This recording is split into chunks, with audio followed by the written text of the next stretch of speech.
Hi und herzlich willkommen zu einem neuen Video von uns. Ich bin die Christine. Ich der Marian und wir sind hier heute im Sauerland unterwegs. Genau genommen im Hochsauerland. Wir haben vor, hier eine 2-Tages-Wanderung zu machen und die Nacht draußen zu verbringen. Wie ihr seht, liegt jede Menge Schnee. Als wir heute Mittag am Auto losgegangen sind, hat es schon -4 Grad und heute Nacht soll es auch noch ein bisschen kälter werden. Natürlich werden wir euch auch ein bisschen die schöne Umgebung zeigen, aber die Wanderung soll diesmal gar nicht so im Fokus stehen, sondern vielmehr die Übernachtung draußen, der Lagerbau und die Zubereitung unseres Essens. Los geht's direkt nach dem Intro, also bleibt unbedingt dran.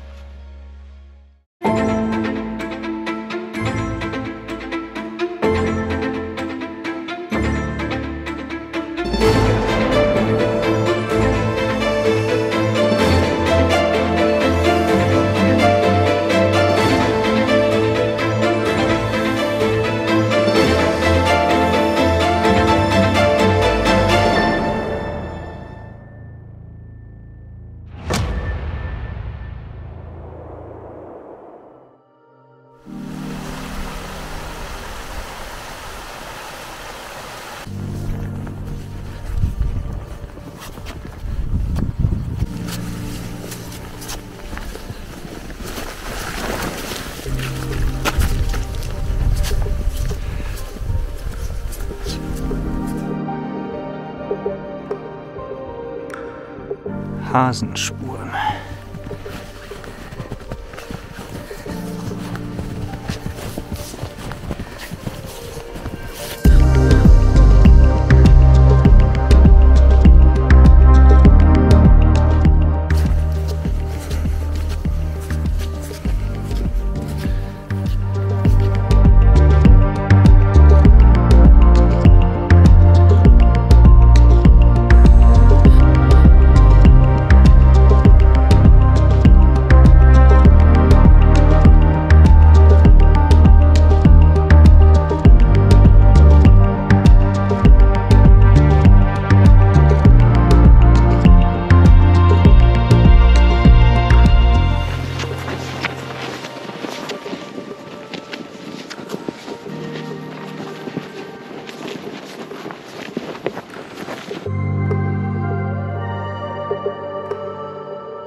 Schön hier.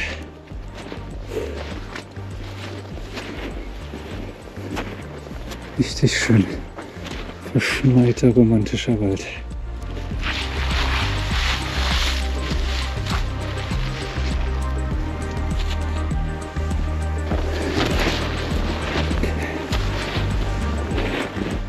Hier in der Region gucken wir uns mal um. Sind wir weit abseits aller Pfade.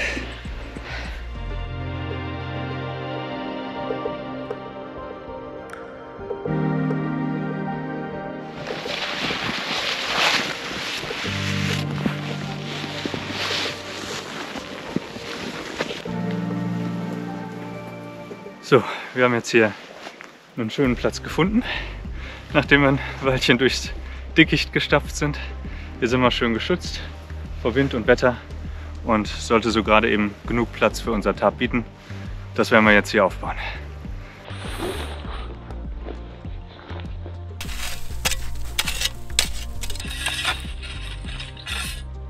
Oh Gott.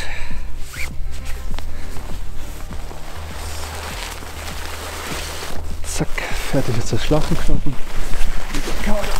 So, festziehen. Mit ein bisschen Abstand noch dazu. Eine Schlaufe. Einmal, Finger durch, zweimal oben drüber, oben raus. So, zack, Schlaufe. Und dann mit dem Ende, unten liegt das restliche Seil, einmal doppelt durch, doppelt, ne? Jetzt kann man nämlich so nachziehen. Richtig schön mit Kraft.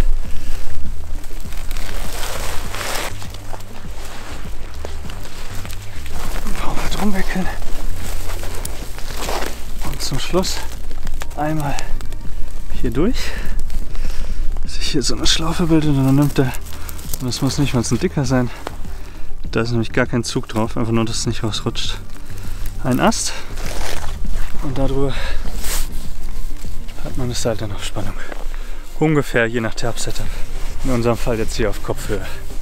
Die D-Tab ist fast ein bisschen groß für hier, aber dafür haben wir gleich auf mich genug Platz.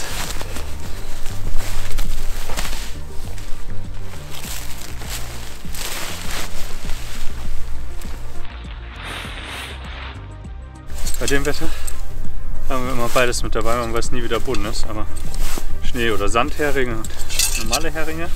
Ich bin jetzt hier an dem Ende, was geschlossen sein soll.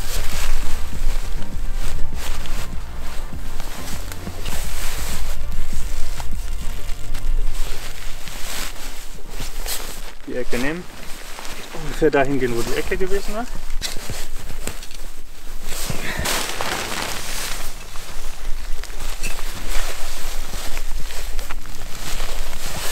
Das ist ja der Eingang. Nehmen wir von der Mitte die zweite Schlaufe.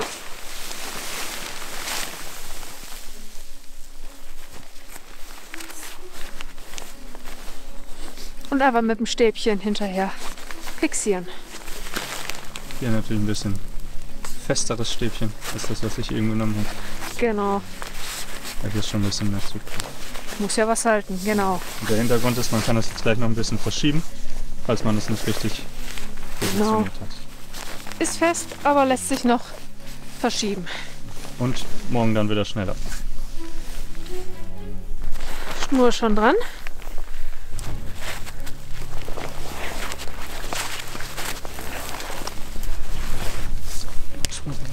So. Jetzt kann man auch aussuchen, wie hoch man möchte. Ja, mach ruhig hoch, wir machen ja Ein gleich. bisschen höher, ne? Okay.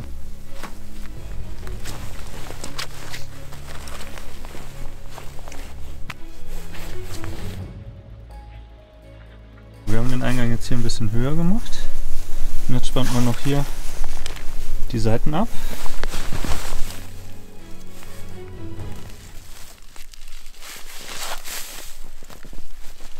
Und das gleiche natürlich auch noch auf der anderen Seite.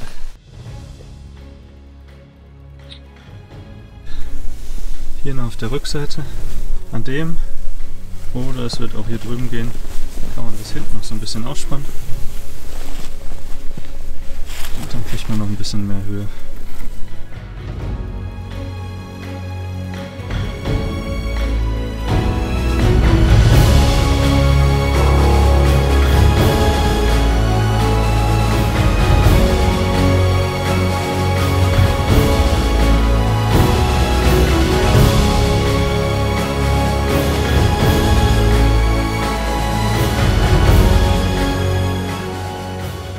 Ganz wie im Lehrbuch. Wie gesagt, das Tab ist für den Platz ein Ticken zu groß eigentlich.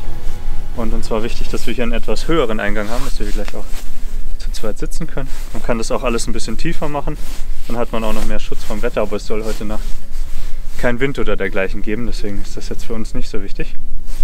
Und dann kommt man mit rein. Das ist nämlich der größte Vorteil an dem Setup hier.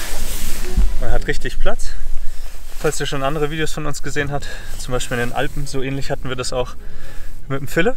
Da haben wir zu dritt drin gelegen. Also selbst das geht, ist ein bisschen eng, aber geht vom Platz her. Aber gleich zu zweit hat man hier auf jeden Fall richtig Platz, dass man nebeneinander liegen kann und wie gesagt mit dem größeren Eingang dann auch noch am Eingang zum Beispiel kochen kann.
Zu essen machen wir heute Beef Stroganoff.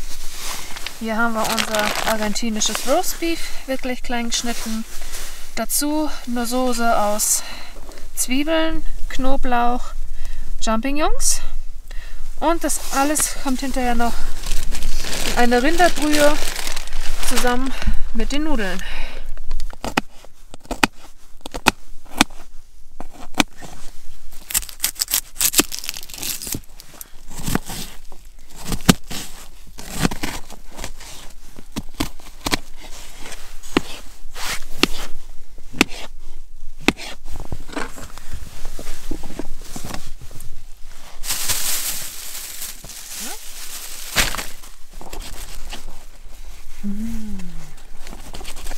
Erstes und ein zweites. Sind ja schließlich auch zu zweit. Genau, dann brauchen wir draußen genug Proteine. Zum Kochen nehmen wir den Spiritusbrenner.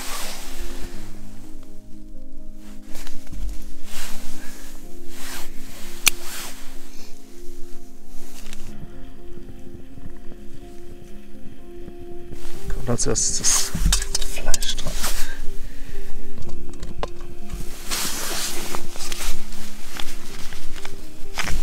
Bisschen Öl mit rein.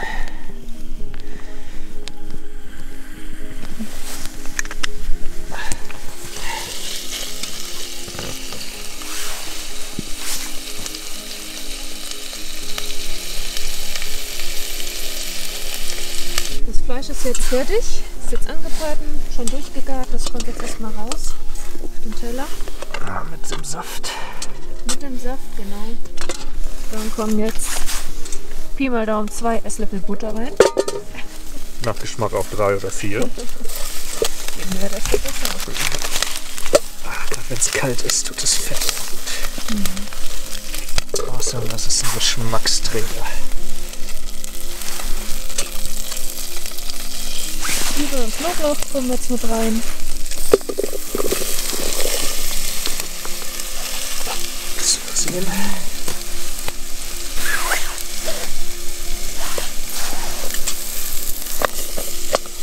Oh ja. Schön viel Zwiebeln. Geil.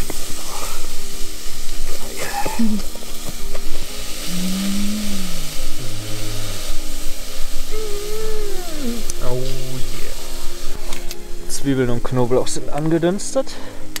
Dann kommen jetzt die Pilze mit rein, inklusive ein bisschen Schnee. Oh, die sind schon angefroren. Das war aber auch gut frisch heute. Ja. Bin mal gespannt, was das Thermometer morgen früh sagen wird. Wetterbericht hat wohl ungefähr -8 Grad angesagt. Gefühlt wie -12. Ja. Es ist echt fucking kalt. Aber dafür gibt es gutes, warmes Essen gleich. Ja, das riecht jetzt schon ziemlich geil. Die Pilze sind jetzt schon mal gut durch. Jetzt wird alles noch angeschwitzt mit Mehl. Genau. Auch wenn wir es hier nicht haben. In der Menge her 2 Esslöffel. Also wahrscheinlich mal wieder ein bisschen zu viel. Rein damit und umgerührt. Ich sag's euch, Leute, ich habe es in einem anderen Video schon mal gesagt. Schade, dass es noch kein Geruchs-YouTube gibt. Die Pilze, die Zwiebeln, der Knoblauch, das alles in der Butter. Riecht echt mega geil. In der Thermoskanne hier haben wir uns ein bisschen Rinderbrühe mitgenommen. In der Hoffnung, dass die jetzt noch nicht eingefroren ist. Warm ist sie natürlich nicht mehr, aber ist noch flüssig, sehr gut. Denn jetzt kommt die Rinderbrühe da rein. Das ist einerseits die Flüssigkeit gleich für die Nudeln, die noch fehlen. Andererseits natürlich auch Rinderbrühe für den Geschmack. Worcestershire-Sauce. Pi mal Daumen 2 Esslöffel. Ja, überall nicht geizen. So für den Geschmack. Senf, ich habe vorher abgepackt. Sieht ein bisschen komisch aus.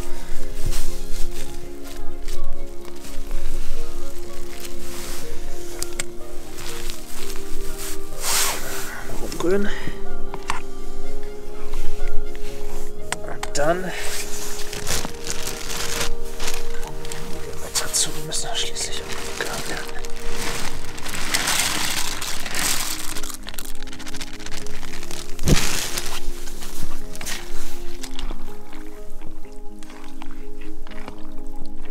Deckel drauf. Ein bisschen Wärme drin. Und jetzt wieder kochen lassen. Ah, ich kann mich nur wiederholen. Riecht schon echt geil. Oh ja. Sehr gut. So, jetzt kommt nochmal zum Warmwerden rein. Das Fleisch ist schon ein bisschen angefroren. Nehmen wir noch hier Fett. Und Creme Fraiche.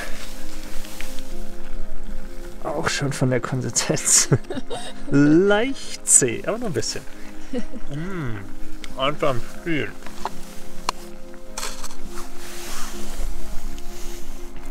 So. Mal erstmal einen Deckel drauf, dann kriegen die Sachen auch ein bisschen Temperatur. Essen. Ist fertig. Nudeln haben die Flüssigkeit größtenteils aufgenommen. Fleisch ist wieder warm. Und Creme Fraiche hat sich vermengt. Das heißt, es kann aufgeschüttet werden.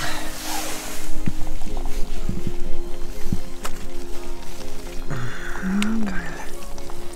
Beef Stroganoff. Noch ein bisschen Salz.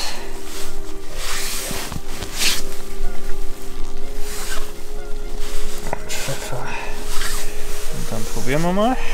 Sieht schon geil aus. Oh ja, genau das Richtige bei den Temperaturen. Und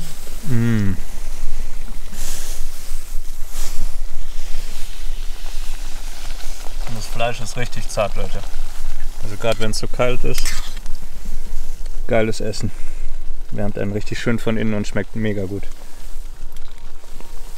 Ist nicht viel, aber wenigstens ein bisschen Feuer. Man merkt schon, dass es im Tab ein bisschen wärmer dadurch wird. Wir haben den nämlich hier direkt unter dem Eingang. Und dann zieht die Wärme von dem Brenner so ein bisschen rein. Aber vor allen Dingen kommt die Wärme durchs Essen. Das tut schon echt gut. Oh ja.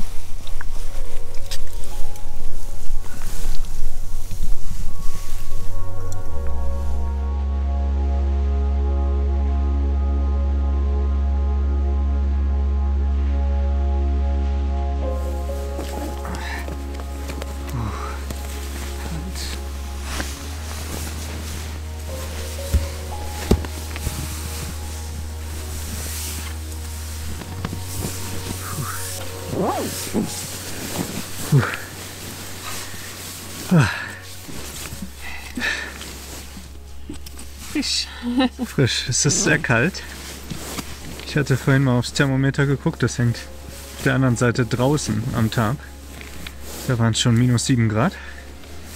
Schlafsäcke sind von der Komforttemperatur bis -10. Aber mit Komfort ist es dann auch nichts mehr zu tun. Nee. Wir gehen jetzt auf jeden Fall schlafen und hören uns dann morgen wieder.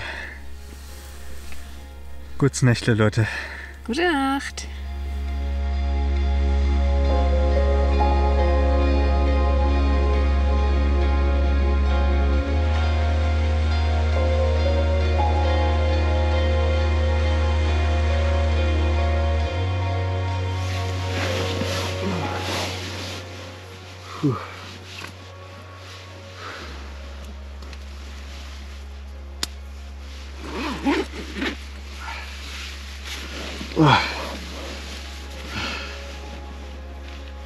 Guten Morgen. Morgen. Es ist kalt. Sehr kalt. Sagen, heute Nacht war es okay. Das ist dann doch immer wieder erstaunlich, was so ein Schlafsack ausmacht. Aber jetzt so gegen morgen noch ein bisschen angefangen zu frösteln. Wir machen uns jetzt als allererstes mal einen schönen warmen Tee. Oh ja. Wir werden hoffentlich wieder ein bisschen warm. Und dann geht's weiter.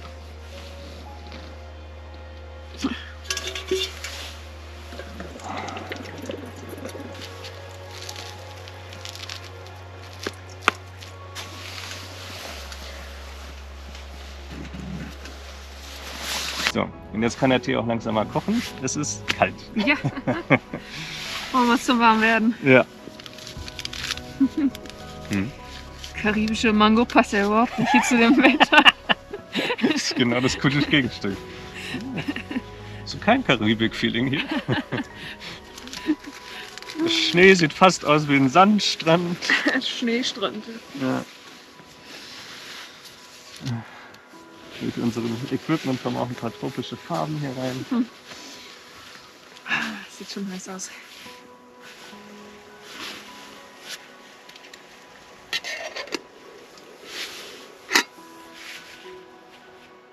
Den Kocher haben wir übrigens neu.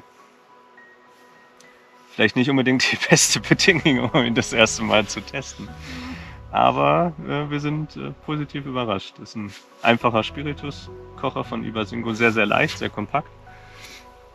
Man sieht es jetzt hier vielleicht nicht so gut, aber da ist ein einzelner Kocher drin, den kann man auch rausnehmen. Man könnte sogar diese Schale als Mini-Feuerschale machen. Wenn jetzt ein paar Ästchen, trockene Ästchen rein, dann könnte man sich auch den Tee da drauf warm machen können.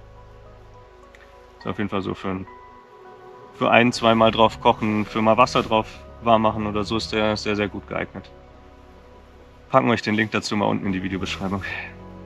Und wenn es jetzt richtig professionell gemacht hätte oder vielleicht auch länger bleiben wir, dann hätte man hier wirklich im Eingangsbereich ein richtiges Feuer gemacht. Dann wäre die Wärme auch hier reingezogen, dann wäre es hier drin schön muckelig warm gewesen. Ah. Okay, spannend. Wie gestern schon gesagt, Thermometer hängt draußen. -9 war die Tiefstemperatur. Jetzt gerade haben wir -3,7. Halt's mal die Kamera, keine Ahnung, ob man es sehen kann. -9 Tiefstemperatur draußen. Etwa 1,5 Meter über dem Schnee in der Luft gemessen. War also schon kalt. Hat sich nicht nur so angefühlt, ist auch echt kalt. Tea Time.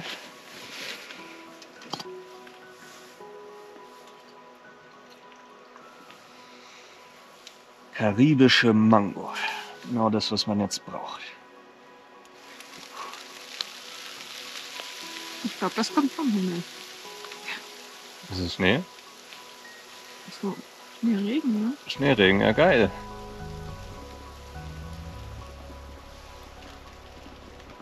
Oder was ist da von einem Baum?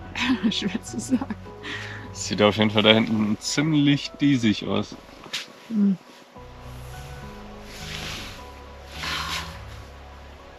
Dann würde ich sagen, packen wir's.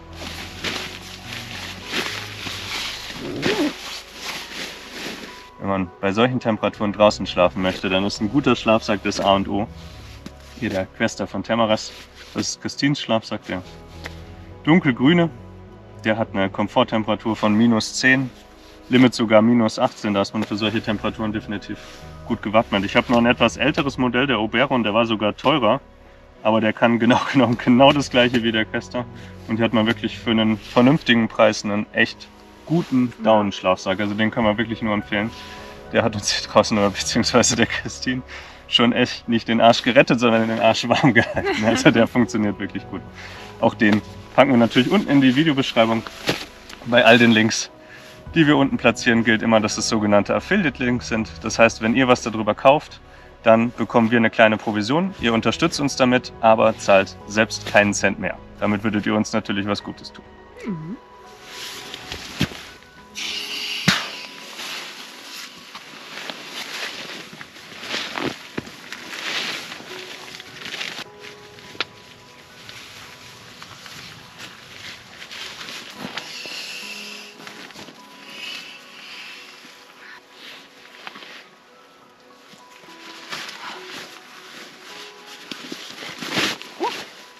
Was darf nie fehlen unter einem Schlafsack? Klar, eine gute, passende Isomatte. Ich habe hier schon sehr lange von Temaras die Trail Pro mit im Einsatz. Die hat einen R-Wert von, lass mich nichts Falsches sagen, ich glaube 4,4 und wiegt etwas über 1 Kilo.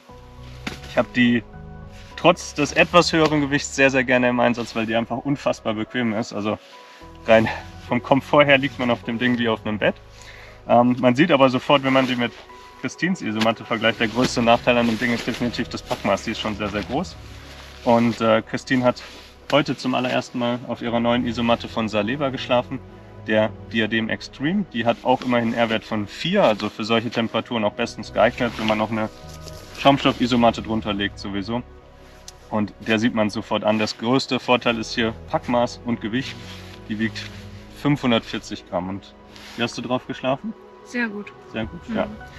Ja, also das ist definitiv auch ein Invest wert. War auch gar nicht so teuer. Ich glaube, die hat fast das gleiche gekostet wie die Thermarest. Und wenn man Gewicht und Platz sparen möchte, auf jeden Fall eine gute Wahl. Auch die gibt es natürlich unten in der Videobeschreibung. Kann sie empfehlen, ja. Ja, die Trail Pro aber auch wirklich. Also wenn man sagt, das Packmaß stört einen nicht, so schwer ist sie auch nicht, wie gesagt ungefähr 1 Kilo. Die ist echt unfassbar bequem, also auf der liege ich richtig gerne.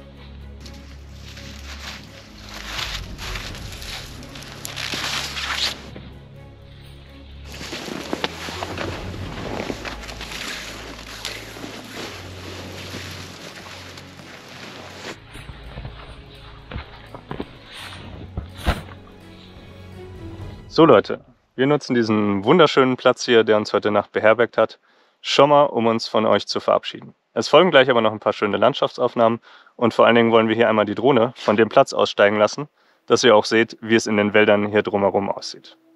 Wer sich fragt, warum wir sowas hier machen, bei solchen Temperaturen draußen schlafen, für uns ist es ganz klar die Challenge. Es ist schon sehr, sehr herausfordernd, mit vielen Widrigkeiten verbunden und uns persönlich geht es so, wenn man es dann geschafft hat, dann fühlt man sich danach immer richtig beflügelt. Es ist einfach ein Abenteuer. Aber wie jetzt in dem Video schon ein paar Mal gesagt, Vorbereitung ist alles. Also wer sowas machen möchte, nehmt auf jeden Fall das richtige Equipment mit. Wir sagen vielen lieben Dank, dass ihr uns begleitet habt und freuen uns natürlich umso mehr, wenn ihr es beim nächsten Mal auch wieder tut. Macht's gut, Leute. Ciao.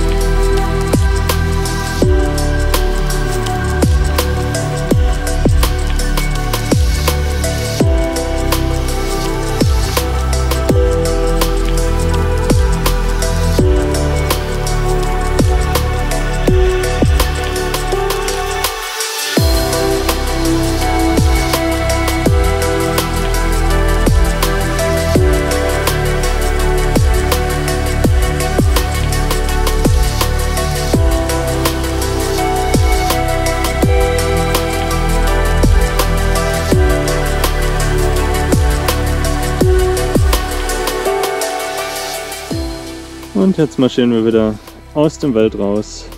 Gleicher Weg zurück.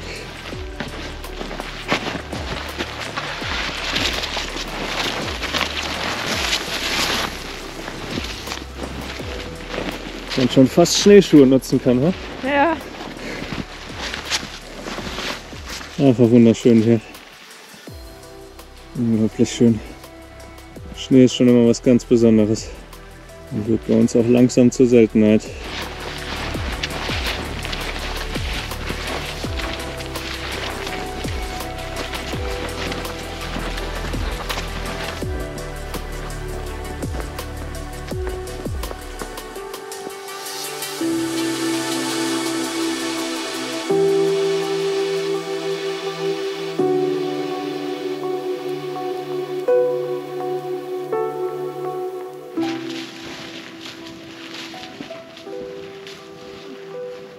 Da vorne ist der Weg schon wieder, wo wir hergekommen sind. Sehr gut.